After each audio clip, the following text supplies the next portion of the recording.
Al-Lahab ini yang saya tampilkan ngambil dari 2 kitab nanti. Tapi saya akan bercerita dari kitab-kitab yang lain juga.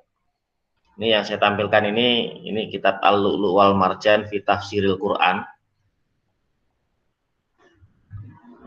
Sedang banyak saya baca karena baru dapat kiriman sekitar belum ada sebulan. Jadi sambil membaca, kalau ada kitab-kitab baru itu dibaca, biar disimpan itu sudah pernah terbaca.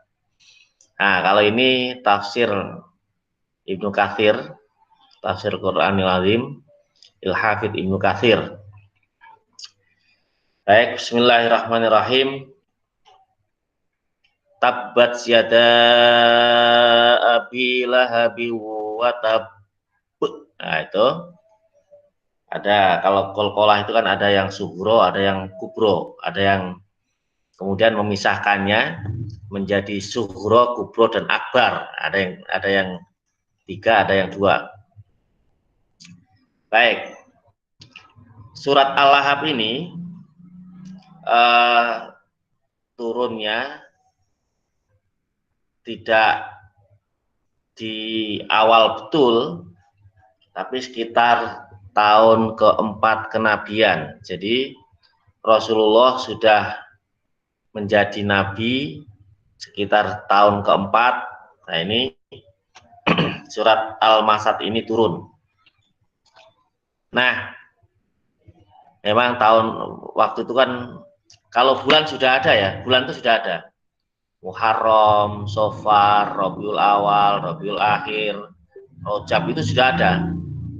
Tapi kalau tahun, biasanya tahun-tahun yang dipakai itu menggunakan kejadian-kejadian penting yang terjadi pada tahun itu, sehingga disebut tahun apa misalnya.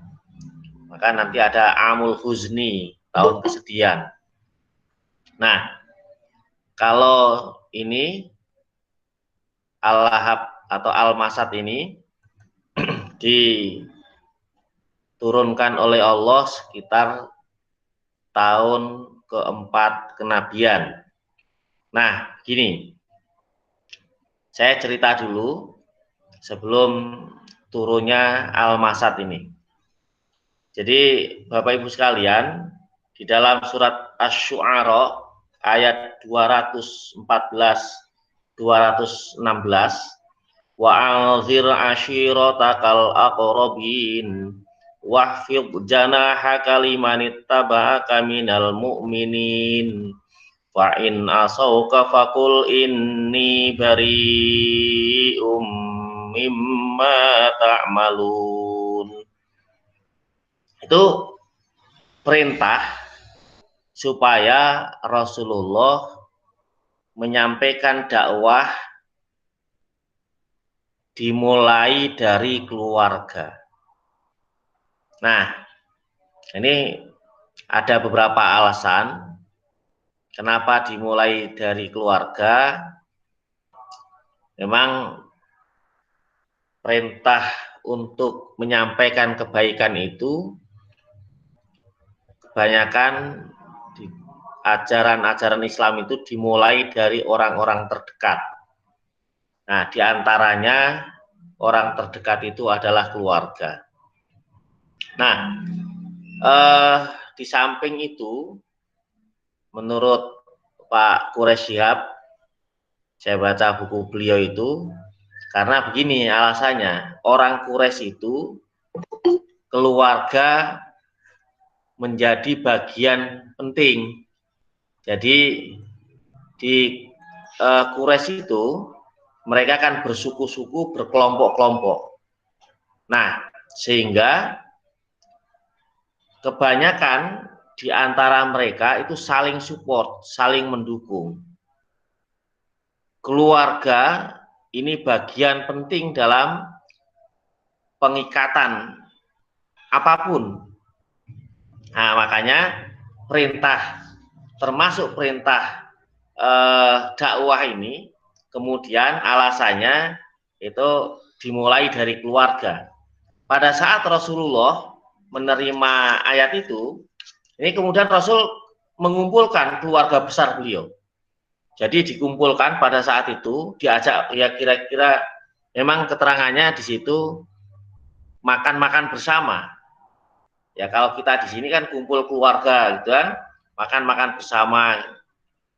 Nah, di saat makan bersama ini Rasul pengen kemudian nanti ketika selesai makan kemudian pengen menyampaikan sesuatu lah, ya kalau kita itu sambutan kira-kira gitu ya.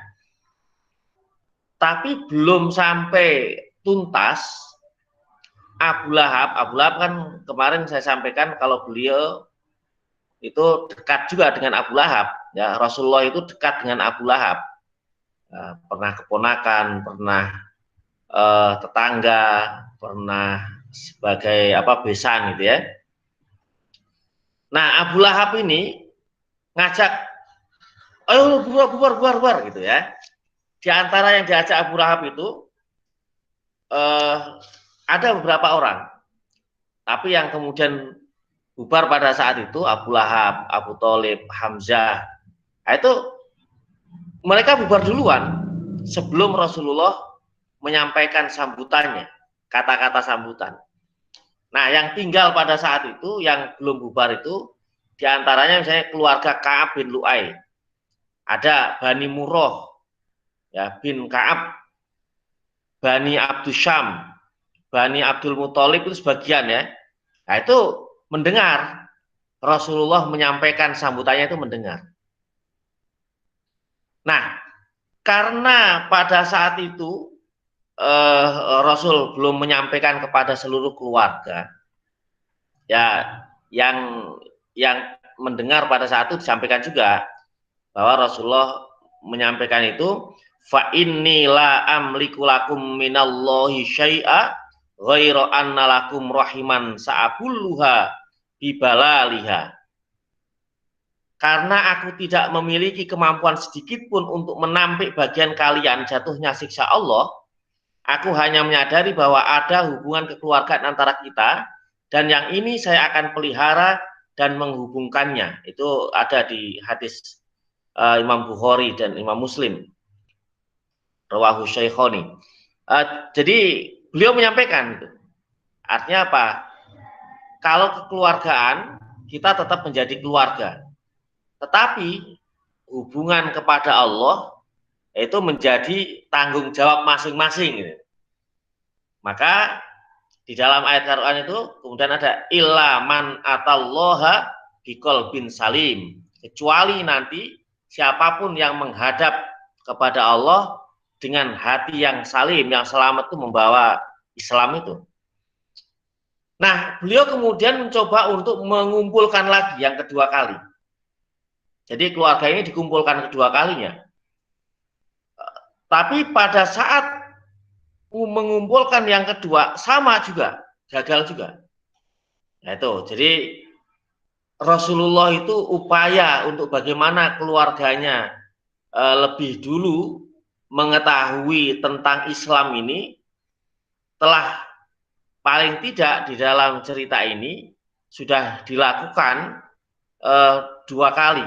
Nah yang kedua ini kemudian memang pada saat itu orang-orang Quraisy, keluarga beliau itu tidak langsung pulang, tapi mereka tidak memberikan respon apapun kecuali Sayyidina Ali yang pada waktu itu masih kecil. Kata Ali pada pertemuan yang kedua ini, ya Rasul, aku akan ikut engkau dan aku akan bela engkau.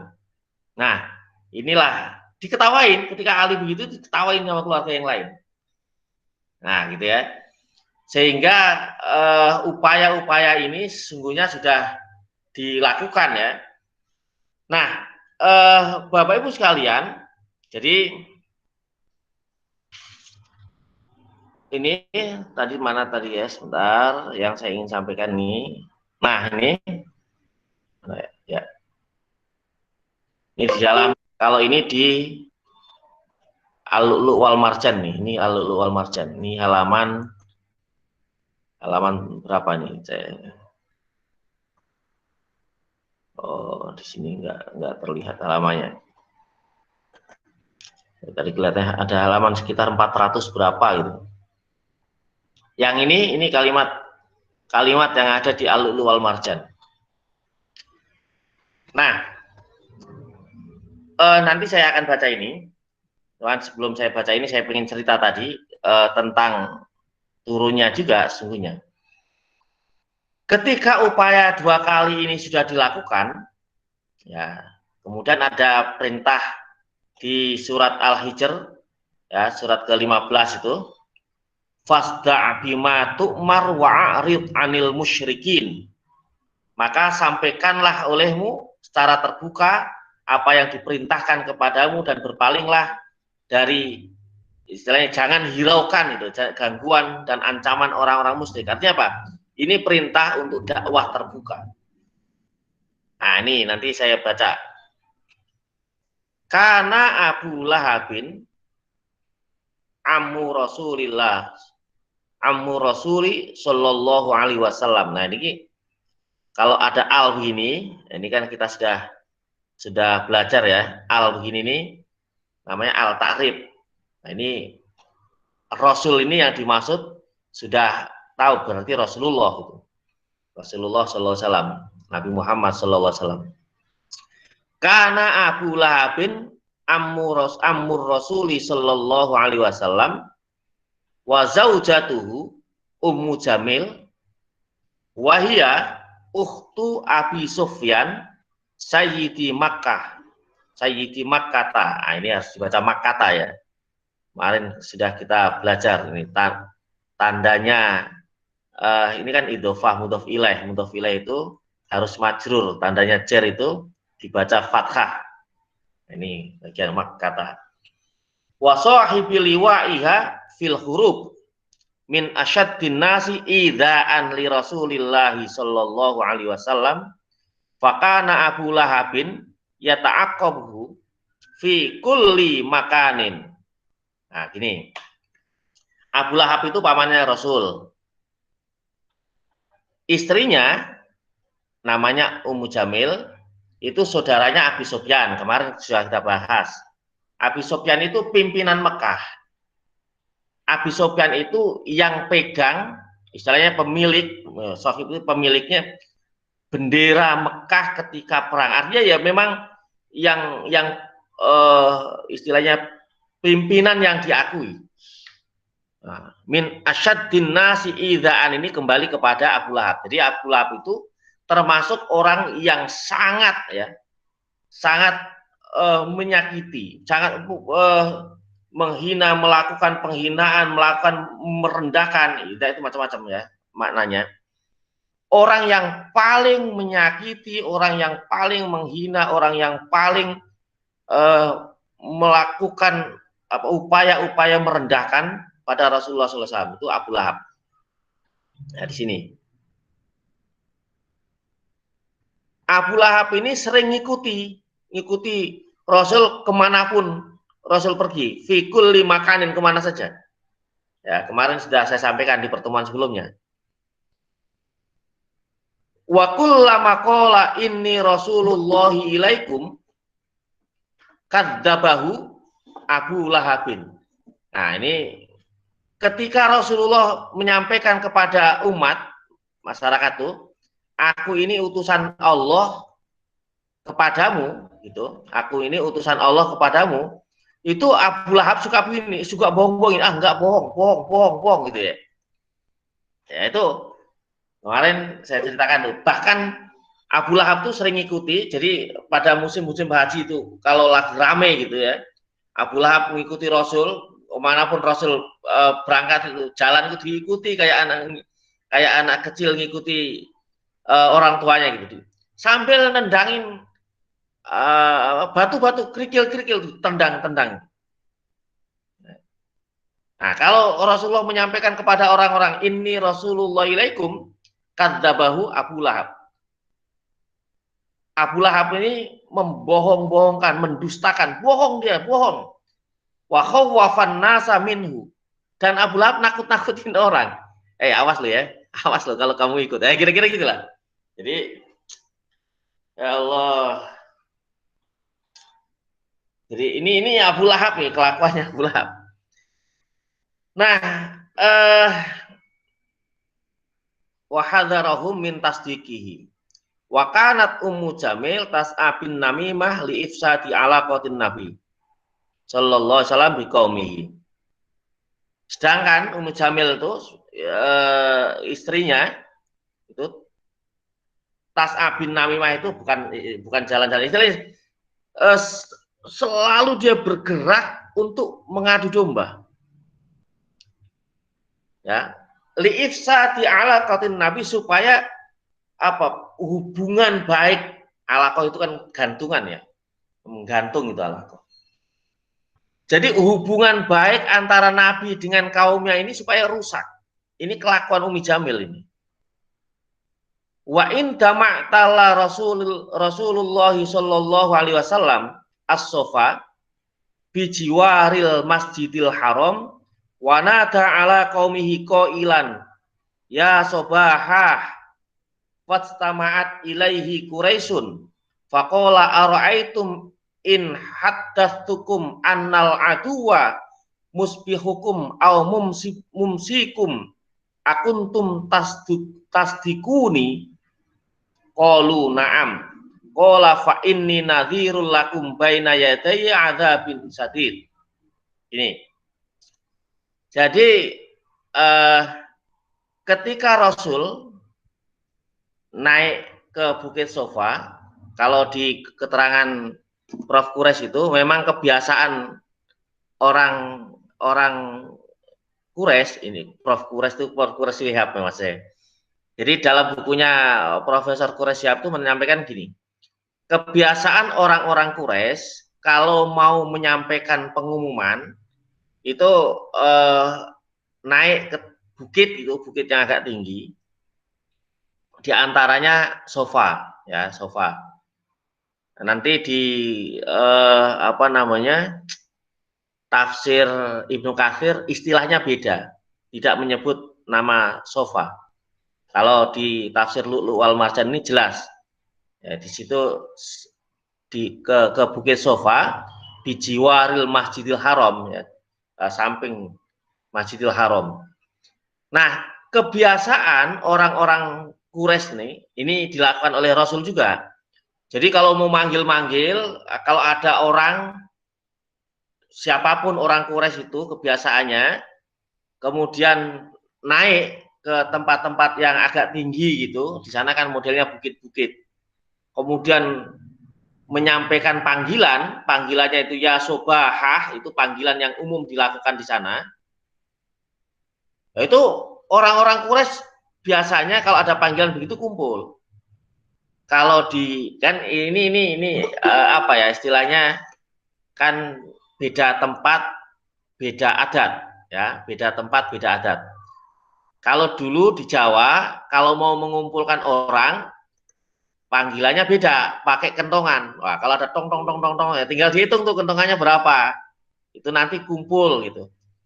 Nah, kalau ini di Quraisy itu biasanya naik ke bukit nanti menggunakan panggilan-panggilan ya sobahah.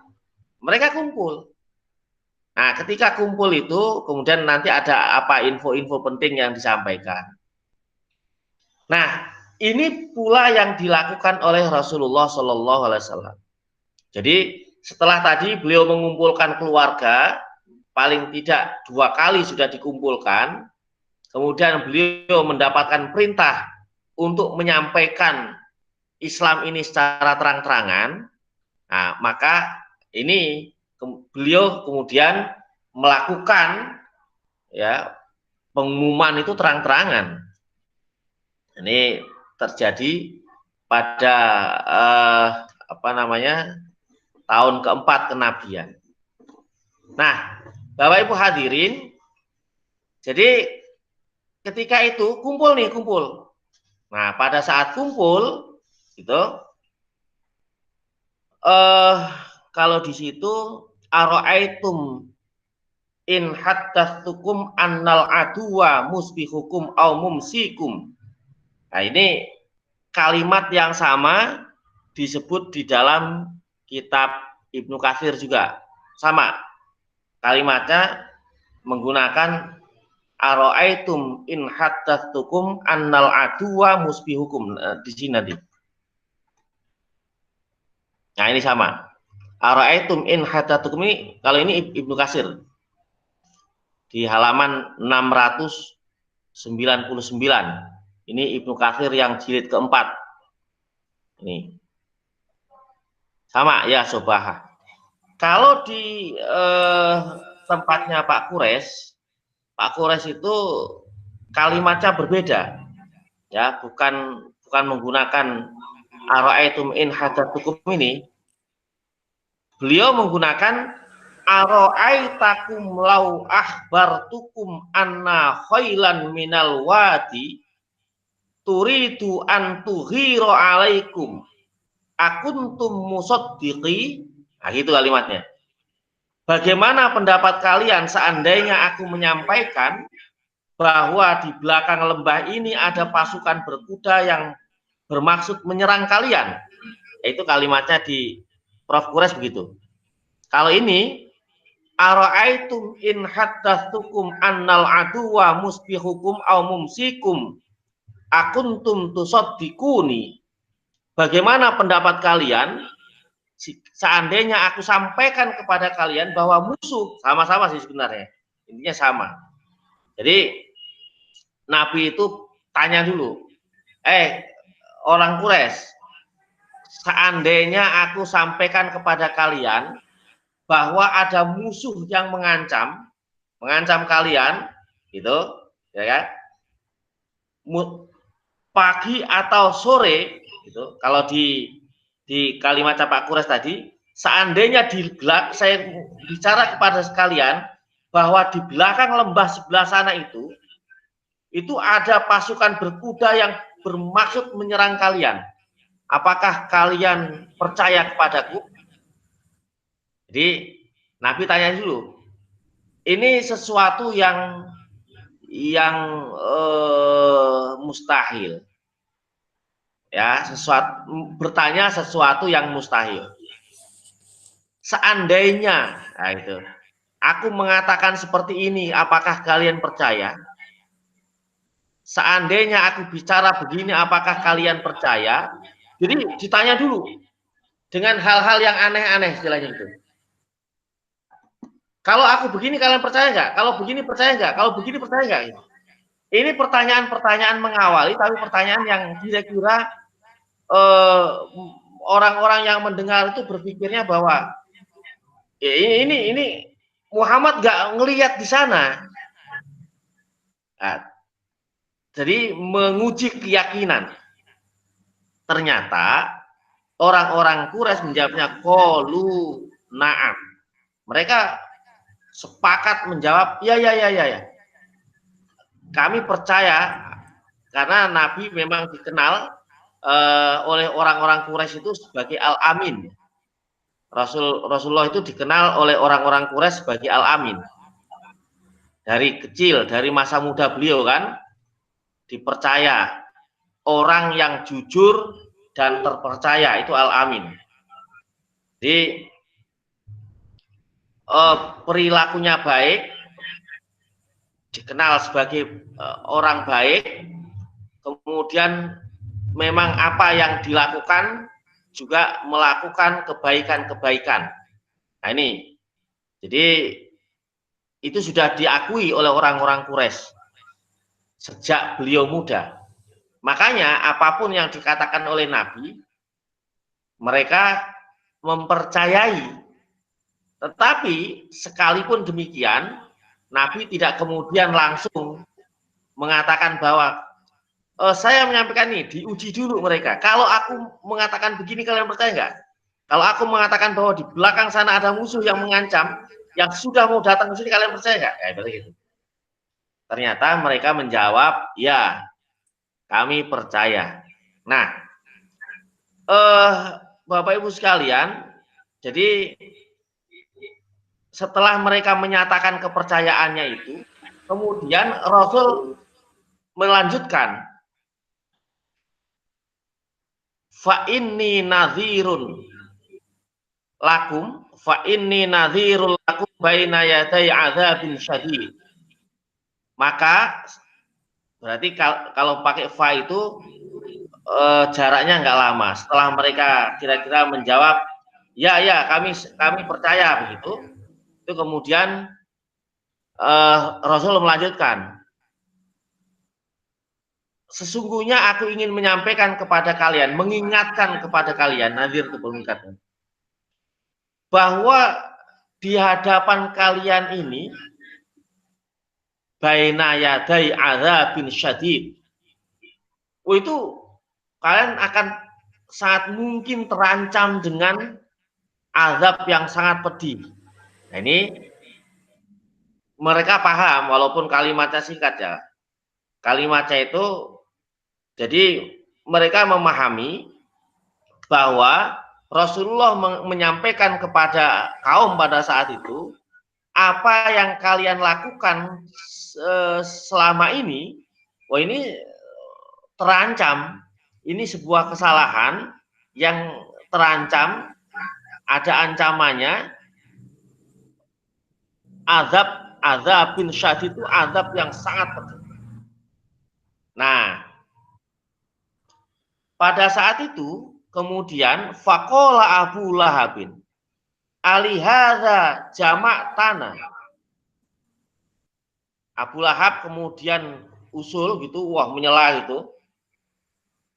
Alihadza jamak tanah, Muhammad, apakah untuk ini kamu mengumpulkan kami? Tabban laka. Oh, langsung marah-marah emosi gitu ya. Tabban laka. Nah, tabban itu kerusakan, tabban, kecelakaan. Celaka kamu.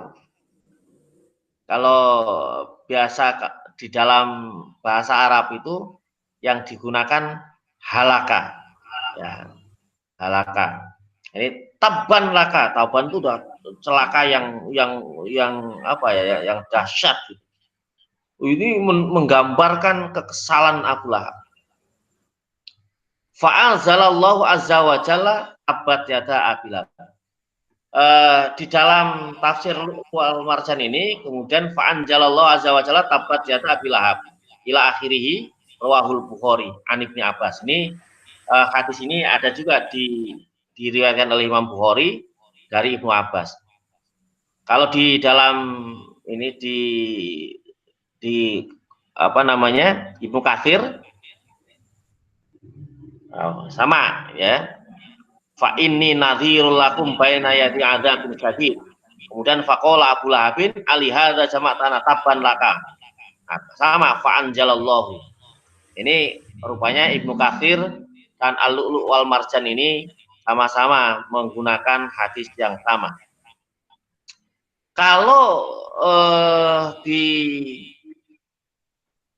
tulisannya Prof. Kures, ini saya harus menyampaikan beberapa pandangan ya, supaya kita memiliki beberapa pengetahuan, tambahan-tambahan pengetahuan. Kalau Prof. Kures begini, turunnya surat Al-Lahab ini tidak serta-merta pada saat itu ketika Rasulullah SAW di apa namanya di Bukit Sofa tadi, kemudian ketika Abu Lahab marah-marah, terus tiba-tiba muncul turun surat, itu menurut Prof. Kures enggak, ada saat jeda ya, ada beberapa saat setelah itu. Karena begini, jadi pada saat Rasul mengumpulkan orang-orang Quraisy ini gitu, orang-orang Quraisy yang pada saat itu kumpul memang tidak respon, ya, tidak langsung menyampaikan respon kemarahannya atau tidak langsung menyampaikan respon dukungannya, enggak begitu. Tapi ini menurut Prof. Kures, mungkin saja respon mereka diwakili oleh Abu Lahab ketika mengucapkan tadi tabban laka ya Muhammad. Ketika emosinya Abu Lahab sudah meluap-luap pada saat itu, orang-orang Quraisy kemudian diam. Nah, ceritanya beberapa saat, ya, beberapa saat itu mungkin jam atau hari gitu, kemudian ayat ini turun.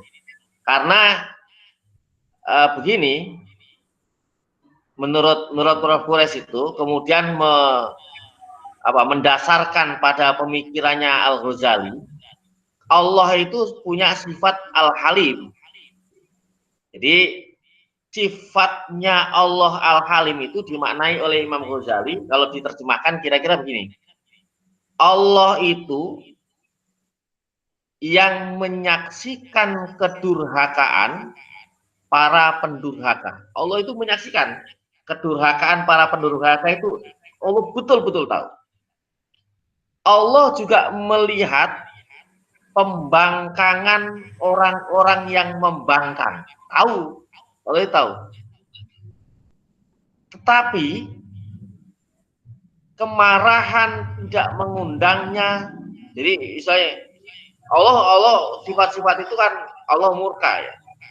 Tapi kemurkaan Allah itu kalau Imam Ghazali memaknai sifat al-halimnya Allah itu, kemurkaan Allah itu tidak kemudian mengundangnya untuk segera bertindak menurunkan siksa, bukan begitu juga.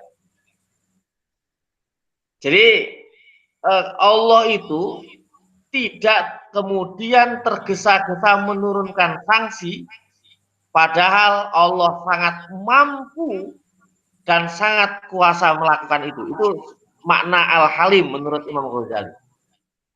Karena itulah Allah itu kemudian kalimatnya Prof. Quraisy itu, dia menangguhkan tetapi tidak mengabaikan. Kalimatnya Prof. Quraisy.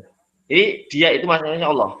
Dia menangguhkan. Jadi tadi kesalahan, pembangkangan dan macam-macam yang dilakukan oleh orang-orang yang membangkang tadi, yang durhaka tadi. Jadi Allah itu, kalau istilah kalimat Pak Quraisy itu, dia menangguhkan. Jadi tidak kemudian langsung disiksa. Tetapi tidak mengabaikan, bukan berarti pembangkangan itu terlupakan, bukan. Semua tercatat. Famay ya'mal mithqala dzarratin khairan yarah wa may ya'mal mithqala dzarratin syarran yarah. Nah, itu. Terus sifat al-halimnya Allah itu dimaknai oleh Imam Ghazali seperti itu. Nah, Bapak Ibu sekalian, jadi turunnya Al-Masad ini atau Al-Lahab, surat ini disebut Al-Masad karena memang di akhir ayat ini nanti akan ada ini ya, kalimat Al-Masad ya, Hablum mim Masad. Disebut juga Al-Lahab. Ya, ini mengambil tabat yada Abi Lahab itu Al-Lahab. Nah, apa namanya tadi sampai mana itu? Bahwa Allah itu menangguhkan, tidak segera menyiksa, nah itu bagian dari sifat halimnya Allah. Tetapi walaupun apa yang dilakukan oleh hamba itu sebesar apapun kesalahan, nah ini sifat penangguhan itu karena Allah senang banget kalau ada hamba-hamba yang bertaubat. Jadi senang banget. Lebih senang daripada orang tua yang menyaksikan anaknya minta maaf karena ada kesalahan yang mungkin membuat murka orang tuanya gitu, atau pedagang yang diceritakan habis belanja. Ada itu di salah satu kitab menyampaikan ada pedagang habis belanja pada saat itu 500 unta gitu, 500 unta ternyata hilang semua. Nah, kemudian itu sedihnya kayak apa, kehilangan barang belanjaan bagi pedagang itu. Dia tidur tiba-tiba unta-unta itu kembali lagi, itu bahagianya luar biasa. Kemudian dicontohkan Allah bahagia dan senang banget melihat orang yang bertobat melebihi orang itu. Nah itu sifat halimnya Allah itu memang memberikan kesempatan untuk hambanya agar terus mendekat. Nah, Bapak Ibu sekalian, kembali ke tadi sebab turunnya Al-Lahab atau Al-Masad ini. Jadi diriwayatkan setelah beberapa saat, baru ayat ini turun. Nah, pada saat ayat ini turun, itu Ummi Jamil, Umi ya, itu gantung i'rabnya lah ya. Ummu Jamil tuh kesel banget.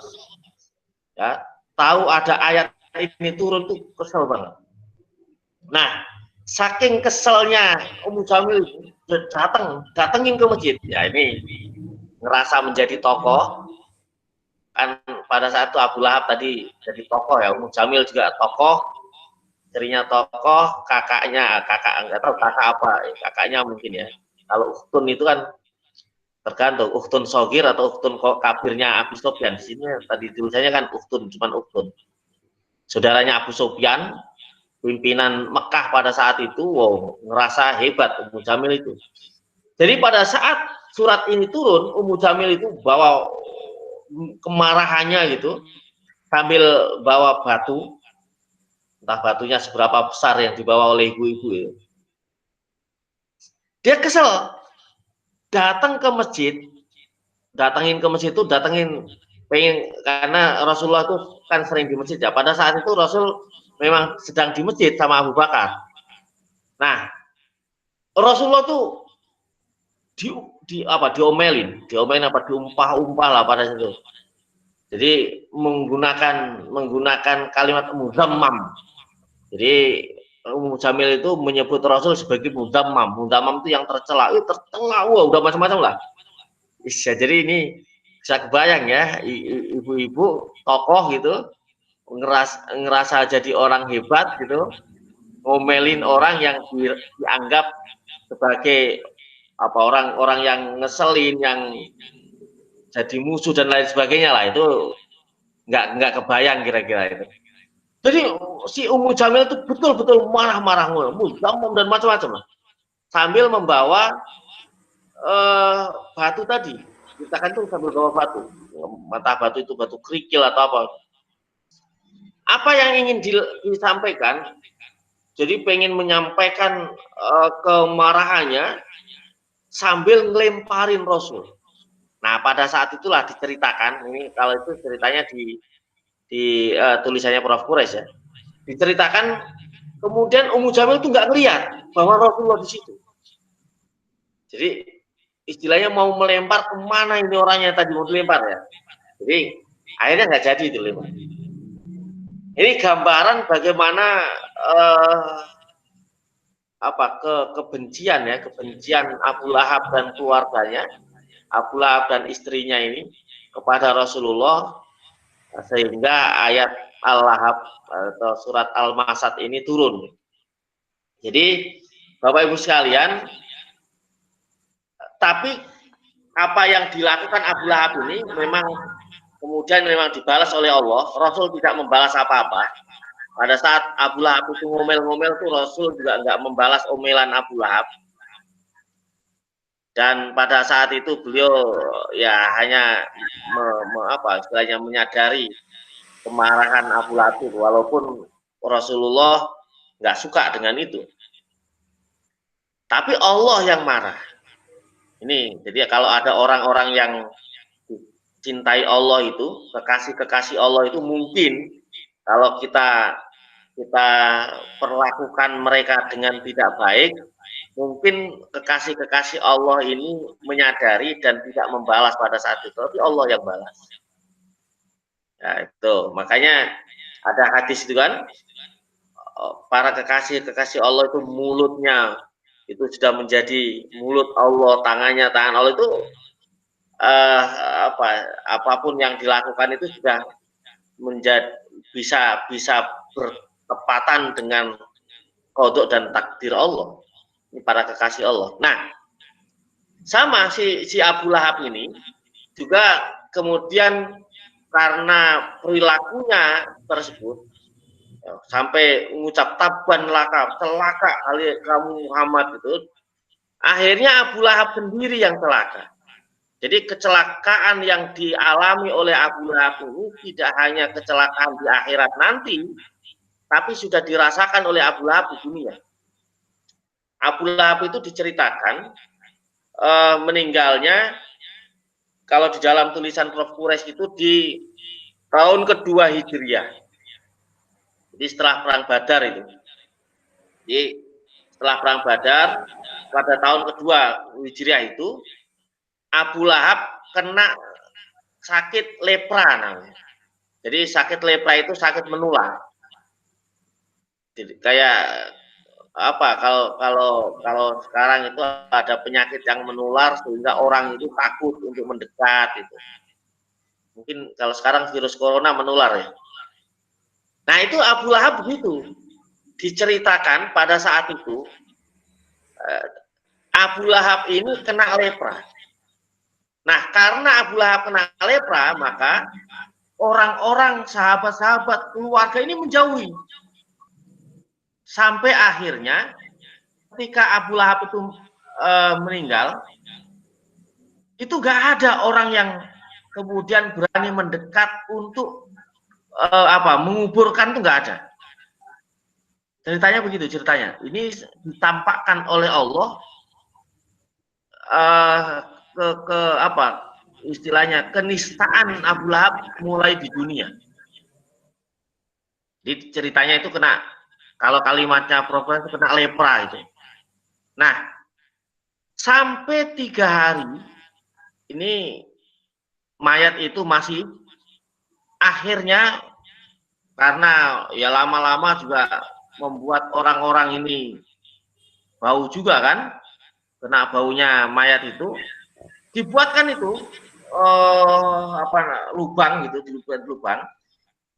Orang-orang itu membuatkan lubang, dan mayatnya Abu Lahab itu juga kemudian dibawa enggak, didorong-dorong, ceritanya itu didorong-dorong menggunakan kayu itu dari jauh. Jadi orang itu dari jauh dorong mayatnya Abu Lahab itu, didorong dari jauh sampai kemudian mayat itu jatuh ke lubang. Mereka menutupnya melempari dengan batu-batu. Ceritanya begitu. Jadi dinistakan, Abu Lahab itu dinistakan. Mulai dari dunia sudah terlihat kenistanya. Dilempari batu sampai tertutup. Nah ini berbeda dengan kebiasaan di Mekah ya. Kalau di Mekah itu bikin makbarohnya kan kayak lorong ya, lorong. Apalagi di Maklah itu kan lorong. Saya antara makbaroh yang satu dengan yang lain lorong-lorongnya hampir kelihatan itu. Kalau ada orang yang wafat di sana cuma membuka, kemudian sudah ada lorongnya, sudah ada tempatnya, tinggal buka sekali. Tapi untuk Abu Lahab ini ditutup semua, dilempari pakai batu-batu itu sampai rata. Diceritakan seperti itu. Jadi Abu Lahab ini berarti sudah mulai terhinakan, mulai di dunia sampai di akhirat nanti. Walaupun pada pertemuan kemarin saya sampaikan, jadi ketika setahun setelah Abu Lahab meninggal itu, kemudian diimpikan, ditanya bagaimana rasanya, kemudian menyampaikan bahwa tersiksa terus kecuali hari Senin, yang setiap hari Senin itu bisa minum air ya, minum air dari antara ibu jari dan dari telunjuk gitu. Dikasih kesempatan itu karena pada saat hari Senin Rasulullah lahir itu dia berjasa. Nah, itulah kira-kira asbabun nuzul dari surat Al-Lahab ini. Jadi pertemuan kedua ini kita masih membahas asbabun nuzul. Nanti baru pertemuan ketiga kita membahas ayat per ayat ya. Pertemuan kemarin kita membahas Abu Lahab. Pertemuan kedua ini membahas asbabun nuzulnya ya. Paling tidak mudah-mudahan kita bisa mengambil sebuah hikmah. Pertama, hikmah yang penting itu mungkin satu begini, Rasulullah itu kan tidak membalas ya. Artinya kita tahu betapa sabarnya beliau, dan kesabaran itu memang penting. Tapi ya Allah yang kemudian membalaskan semua hal yang diperlakukan oleh orang-orang yang memusuhi kekasih-kekasih Allah. Ini harus kita apa ya, kita ambil sebuah pelajaran. Seringkali kita emosi. Jadi kalau lagi benci sama orang itu, atau misalnya melihat orang-orang yang seolah-olah memusuhi Allah itu, kemudian kita mendoakannya luar biasa, ngumpah-ngumpah dan lain sebagainya. Sebagian dari kita lah, bukan semua. Sebagian dari orang-orang yang mengaku Islam itu. Itu tidak begitu Nabi ngajarinya. Ya kalau memang harus sabar ya ada tahapan-tahapan, tapi kalau memang harus tegas ya memang harus ketegasan itu dilakukan. Jadi Nabi itu penyabar, tetapi tegas, kira-kira gitu. Baik, itu yang saya sampaikan pada pertemuan kali ini. Kalau mau ada pertanyaan, boleh, masih ada waktu, tapi kalau enggak ya kita sama-sama tutup dengan doa bersama.